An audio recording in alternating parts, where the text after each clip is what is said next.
बिस्मिल्लाहिर्रहमानिर्रहीम। अस्सलाम वालेकुम नाज़रीन, आप यूट्यूब चैनल देख रहे हैं। मैं इमरान खान हूँ। स्टूडियो से थोड़ा सा मुझे हटना पड़ा है क्योंकि वहाँ पुलिस ने घेरा डाला हुआ था मेरे घर को आज शाम से। और थोड़ा सा आपको बता देता हूँ, इतना इंपॉर्टेंट नहीं है। मैं अपने घर में ही था। पहले हमने डिसाइड किया था कि गिरफ़्तार करेंगे तो गिरफ़्तार हो जाएंगे और गिरफ़्तारी की सूरत के अंदर जो है वो फिर ज़मानत भी हो जाएगी। लेकिन जैसे ही ये अनाउंस हो रहा था कि लॉन्ग मार्च होने जा रहा है 25 तारीख को, तो मुझे बहुत सारे दोस्तों ने, बहुत सारे जानने वाले जो हैं, मेरी अपनी टीम मेंबर ने सबसे पहले तो, और जो घर के फ़र्द हैं, उन्होंने कहा जी गिरफ़्तारी इस मौके पर आप ना दें क्योंकि इन्फॉर्मेशन का एक सोर्स है आपका और ये बंद हो जाएगा। तो उस वक्त हमने फ़ैसला किया कि हम गिरफ़्तारी नहीं देंगे। पुलिस की डॉल्फिन की बहुत बड़ी तादाद जहाँ मैं रहता हूँ उस घर को घेरे में ले रही थी और मैं वहाँ से निकल गया। फिर थोड़ी देर में हमने डिसाइड कर लिया। जब डिसाइड किया तो फिर मैं कैसे निकला ये मैं फिर किसी दिन बताऊँगा आपको। और उनके बीच में से मैं निकल के चला गया। ये अल्लाह रब्बुल इज़्ज़त का फ़ज़ल होता है, उसका करम होता है।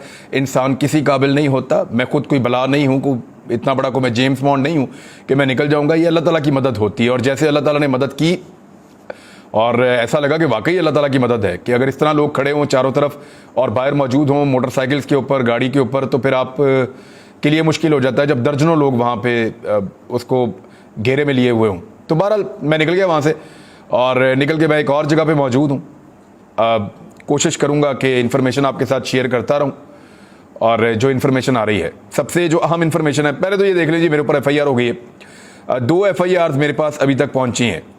इनमें जो एक FIR है वो हुई है धाबेजी में और एक और FIR मेरे पास अभी थोड़ी देर पहले आई है और वो FIR हुई है नवाब शाह में। तो इस तरह मेरे ऊपर 2 FIR अभी तक हमें मिली हैं जो मेरे ऊपर की गई हैं और इनमें जो दफ़ात हैं वो 505A, 153A और 131। ये बड़ी अजीबोगरीब दफ़ात लगा दी है कि मैं को पाकिस्तान में बगावत कर रहा हूँ और मैं कुछ यानी गद्दार करार देने की कोशिश की जा रही है अरशद शरीफ को और बाकी लोगों को, साबिर शाकिर साहब को, और साथ में समी इब्राहिम के ऊपर पहले FIR होगी अटक में। तो ये एक FIR है। ये 2 मेरे पास भी हो गई हैं। अभी तक 2 मिली हैं, बाकी और भी हो सकती हैं, लेकिन फ़िलहाल कोशिश कर रहे हैं कि गिरफ़्तारी ना दी जाए और गिरफ़्तार ना हुआ जाए। बहरहाल मेरे घर के आसपास पुलिस मौजूद है। अभी जब मैं बात कर रहा हूँ तब भी मैंने थोड़ी देर पहले चेक करवाया था। तो मेरी रियासती इदारों से ये गुजारिश है कि ये तो चलता रहता है मामला, तो अपनी ड्यूटी को ड्यूटी समझ के कीजिएगा। किसी की वफादारी के चक्कर में अगर मेरी चादर और चार दीवारी का तकद्दुस किसी ने पामाल किया तो मैं उसको याद रखूँगा और उसको दिमाग में रखूँगा। मैं फिर पीछा भी करूँगा और मैं फिर बदला भी लूँगा। साफ कह रहा हूँ कि अगर किसी ने मेरे घर की चादर और चार दीवारी को गैर कानूनी तौर पे पामाल करने की कोशिश की तो मैं पीछा भी करूँगा और इस बात को याद भी रखूँगा। सिर्फ मैं गिरफ्तारी को अवॉइड कर रहा हूँ, बुज़दिल नहीं हूँ, आपका मुकाबला करूँगा। बहरहाल आ जाए, अब इमरान खान साहब ने एक बड़ा अहम अनाउंसमेंट किया है। जो अहम चीज़ है उसकी तरफ आ जाते हैं। 25 तारीख को वो करने जा रहे हैं अब लॉन्ग मार्च, हकीकी आज़ादी का मार्च, और इमरान खान साहब उसको पेशावर से लीड करने वाले हैं। ज़रा इसको समझिए कि पाकिस्तान में होने क्या जा रहा है। एक तरफ पंजाब हुकूमत को बचाने के लिए तमाम गैर कानूनी और गैर आईनी हरबे हमजा शहबाज एंड कंपनी इस्तेमाल कर रहे हैं। यानी यहां पे उनकी हुकूमत का जवाब खत्म हो गया। जिस वक्त उनके 25 लोग जिन्होंने उनको वोट डाला था वो 25 के 25 जब फारिग हो गए और सुप्रीम कोर्ट ऑफ पाकिस्तान ने कह दिया कि वो 25 वोट थे ही नहीं, उनका वजूद ही नहीं था। तो जब उन 25 वोटों का वजूद नहीं है तो फिर हमजा शहबाज के पास अक्सरियत नहीं है, और अगर आपके पास अक्सरियत नहीं है तो फिर आपकी हुकूमत भी नहीं है। ये बात ब्यूरोक्रेसी को भी समझनी चाहिए और सिस्टम को भी समझनी चाहिए।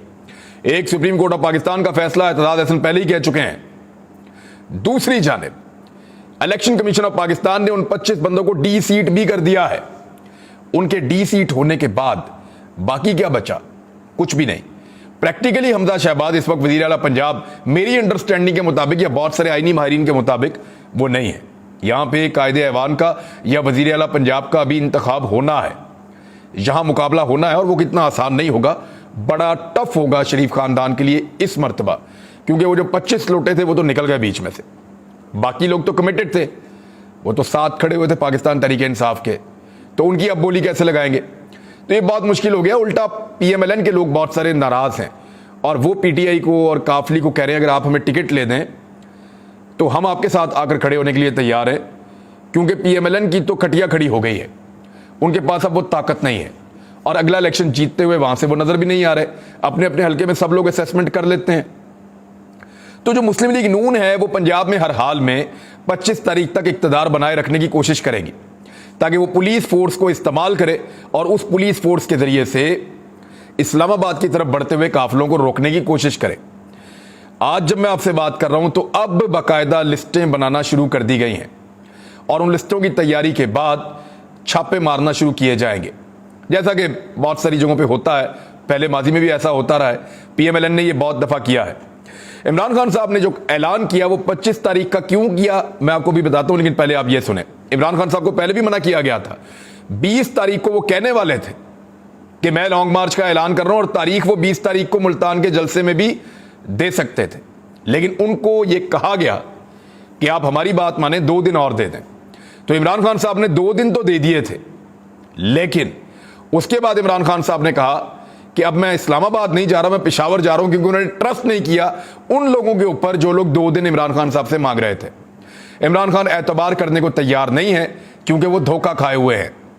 वो किसी की बात सुनने को तैयार नहीं है क्योंकि उनकी पीठ में छुरा घोंपा गया है, और इसलिए वो इस्लामाबाद नहीं गए, वो पेशावर चले गए, जहां पे ताकत उनके पास ज्यादा है, जहां पे अभी भी उनकी हुकूमत मौजूद है।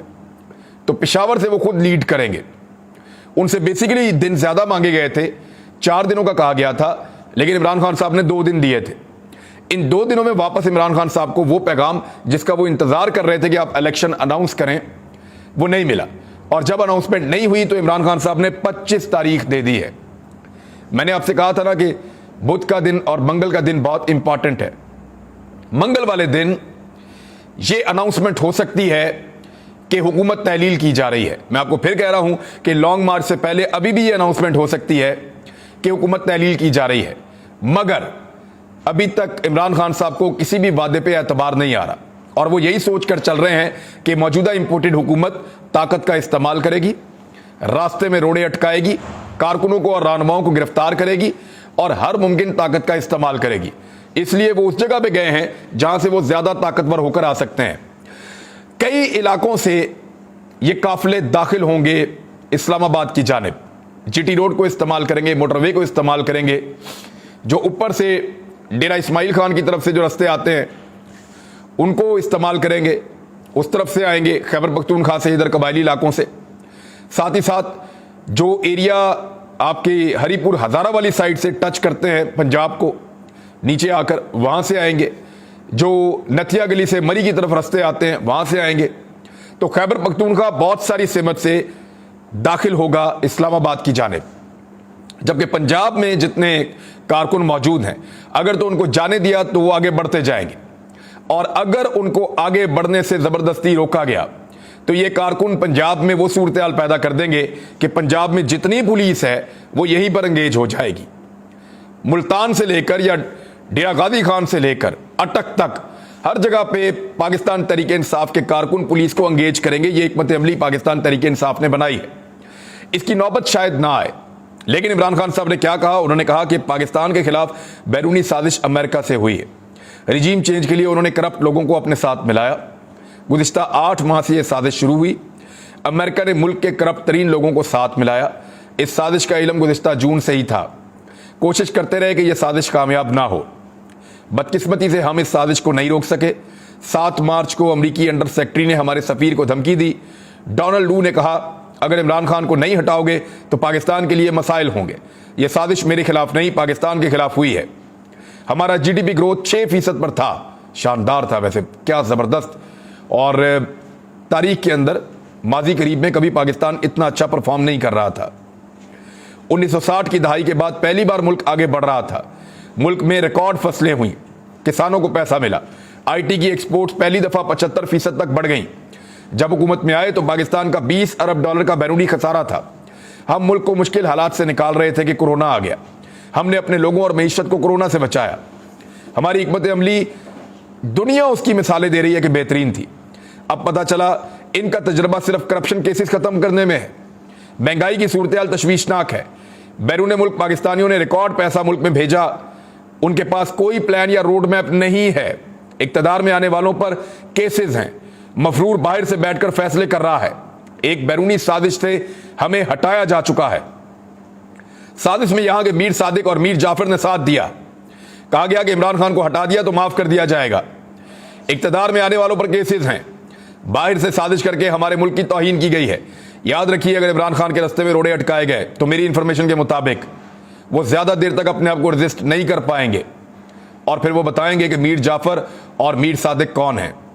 मैं आपको फिर कह रहा हूं कि इमरान खान साहब को अगर गिरफ्तार करने की कोशिश की गई या खैबर पख्तूनख्वा की जानिब से जो उनका काफिला इस्लामाबाद की तरफ बढ़ रहा होगा उसके रास्ते में रोड़े अटकाए गए और जोर जबरदस्ती की गई, ताकत का इस्तेमाल किया गया, तो किसी भी जगह पर इमरान खान साहब ये अनाउंस कर देंगे कि मीर जाफर और मीर सादिक कौन है जिन्होंने पाकिस्तान की तौहीन की है। इस मुल्क के 22 करोड़ अवाम को टिश्यू पेपर की तरह इस्तेमाल किया गया। कहा गया ये वज़ीर आज़म रूस चला गया था, ये हमारा हुक्म नहीं मानता था, इसे निकालो। रूस से 30% कम कीमत पर तेल खरीदने के लिए बातचीत कर रहे थे। हिंदुस्तान ने कल पेट्रोल की कीमतें कम करने का ऐलान किया है। हिंदुस्तान ने रूस से सस्ता तेल खरीदा है। हम भी रूस से 30% कम कीमत पर तेल खरीदने के लिए बातचीत कर रहे थे। मौजूदा हुकूमत की जरूरत नहीं कि रूस से सस्ता तेल या सस्ती गंदम खरीद सके। मैं मुल्क की बेहतरी के लिए कोशिश कर रहा था। ये बाहर से पुतले लेकर आ गए, पुतले यानी आप मोहरे लेकर आ गए। चोरों को वजीर आजम और वजीर आला बना दिया गया। ये कौम की तौहीन है। मुल्क का वजीर आजम जमानत पर है, जिन पर नैब के केसेस, उन चोरों को लाया गया है। सिर्फ पीटीआई वर्कर्स को नहीं, मैं पूरी कौम को दावत दे रहा हूं कि 25 मई को इस्लामाबाद में मिलेंगे।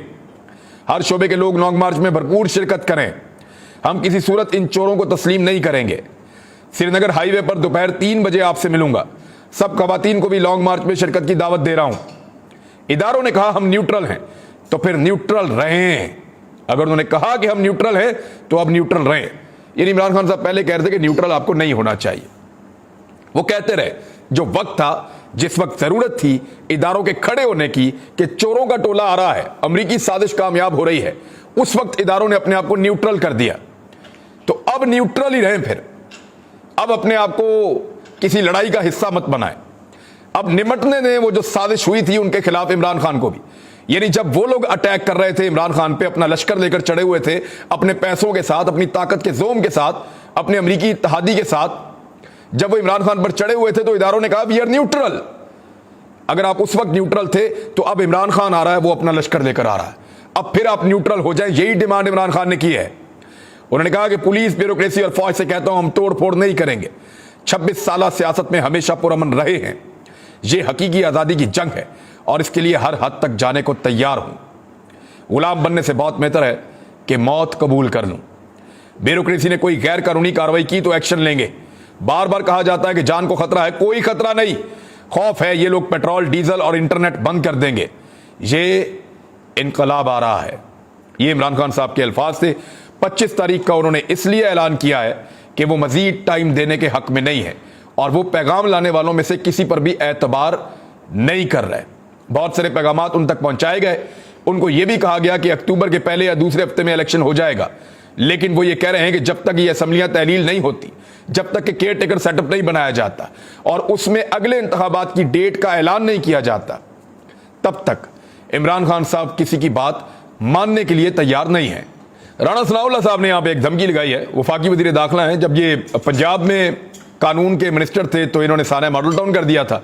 उस वक्त वजीर आला शहबाज शरीफ और वजीर कानून राणा सनाउल्लाह थे। इन्होंने साना मॉडल टाउन कर दिया था, आपको याद होगा। अब ये शहबाज शरीफ साहब वही वाले जो हैं वजीर आज़म पाकिस्तान है और सेम ओहदे के ऊपर वजीर दाखिला राणा सनाउल्लाह साहब हैं। तो राणा सनाउल्लाह साहब कह रहे हैं कि फैसला हुआ तो इनको घर से नहीं निकलने दूंगा। कल इन्होंने कहा था कि इमरान खान को भी बड़ा मेरा दिल करता है कि मुझे इजाजत मिले और मैं इमरान खान को गिरफ्तार करूं। तो आज मुझे गिरफ्तार करने की कोशिश तो की है और घर से निकलने नहीं देना था इन्होंने मुझे, तो मैं तो निकल के आ गया हूं जनाब। तो जिसको अल्लाह ताला मदद करे, और इतने बड़े बड़े बोल नहीं बोलने चाहिए कि मैं ये नहीं करने दूंगा, वो नहीं करने दूंगा। ताकत सारी रब की है और हर चीज अल्लाह ताला के कुदरत में है, उसके कंट्रोल में है। उसकी मर्जी के बगैर पत्ता भी नहीं हिलता। तो आप कैसे रोक सकते हैं किसी को? आप कैसे किसी को बंद कर सकते हैं? घर से नहीं निकलने दूंगा। ये तो अल्लाह रब्बुल इज्जत जानता है कि कौन घर से निकलेगा और कौन अपने घर के अंदर बंद हो जाएगा। इसका फैसला मेरे ख्याल में 25 तारीख को होगा।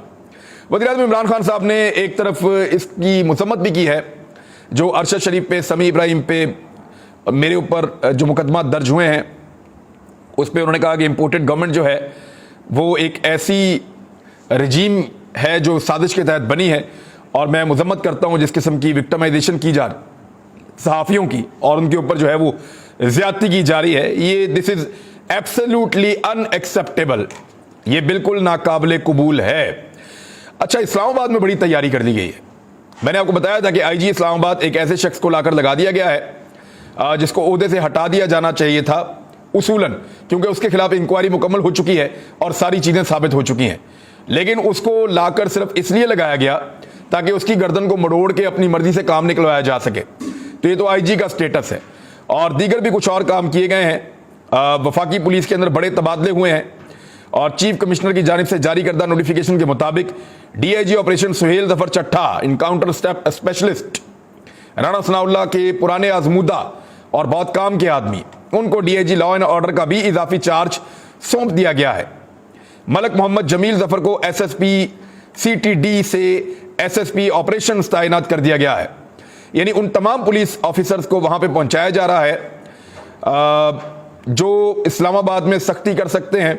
आंसू गैस की शेलिंग, रबड़ की गोलियां, लोगों के ऊपर लाठी चार्ज, ये सारा कुछ करने की कोशिश की जाएगी, लेकिन क्या रियासती इदारे इस सारे मामले में खामोश रहेंगे? ये एक बड़ा सवाल है। जाते जाते एक सवाल पूछता हूं मैं अपने पाकिस्तानियों से। मेरी 15 साल से ज्यादा की सहाफत आपके सामने है, क्या आपको कभी लगा कि मैं गद्दार हूं? यानी ये पर्चे वर्चे खत्म हो जाएंगे, बुज़दिल नहीं हूं मैं, जेल भी काट आऊंगा, लेकिन ये बोझ बहुत बड़ा है जो उन्होंने हमारे ऊपर डाला है। क्या आपको लगता है कि हम गद्दार हैं? अब तक के लिए इतने, अपना ख्याल रखिएगा, अपने इस चैनल का भी। अल्लाह हाफ़िज़।